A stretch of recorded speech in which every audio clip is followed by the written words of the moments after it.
छोटी बहू भावनात्मक कहानी। मुझे काली कलूटी बहू के साथ कहीं आना जाना पसंद नहीं, इसके साथ कहीं जाने में मुझे शर्म आती है। शादी के 15 दिन बाद ही सासू माँ ने अपना फरमान सबके सामने रिया को सुना दिया था। अपने रंग के बारे में रिया ने ये टिप्पणी पहली बारी सुनी थी। उसकी आत्मा अंदर तक भेद गई थी, पर उसने चुप रहना ही बेहतर समझा। रिया का रंग कुछ दबा था, जिसे गेहुआ कह सकते थे, पर काली तो वो बिल्कुल न थी। उस पर तीखे नयन, नक्श, लंबे बाल, मृदु भाषी और व्यवहार कुशल रिया अपने आप में अलग ही थी। शायद इसलिए ही विनय को वो पसंद आ गई थी। अपने व्यवहार से जल्द ही उसने सबके दिलों में जगह बना ली, सिवाय सासू माँ के। सासू माँ गौरी चिट्टी थी और अपनी 2 और बहुएं भी वह साफ रंग की लाई थी।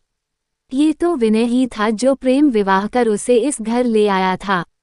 इसी की भड़ास वह रिया को उसके रंग का ताना मारकर निकाल लेती। रिया आहत होती पर चुप ही रह जाती। किसी शादी समारोह में सासू माँ अपनी टोली के साथ इतरा इतरा कर जाती और रिया अलग थलग पड़ जाती। किसी तीज त्योहार पर कपड़ों के चुनाव पर वो उसे मरून या फीके कलर के कपड़े चुनने का सुझाव देती और कहती, रिया तुम्हारा रंग पक्का है ना, बस इसलिए। सासू माँ टोंट कसती।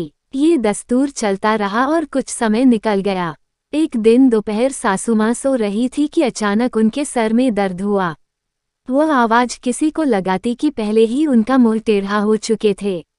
हिलने डुलने में भी परेशानी हो रही थी कि तभी रिया चाय लेकर आई। सासू माँ की हालत देखकर वह घबरा गई। घर वालों को खबर करने के बाद उसने पति को फोन किया, साथ ही पास के प्राइवेट हॉस्पिटल में भी। जल्द ही एम्बुलेंस भी आ गई और सासू माँ को हॉस्पिटल ले जाया गया।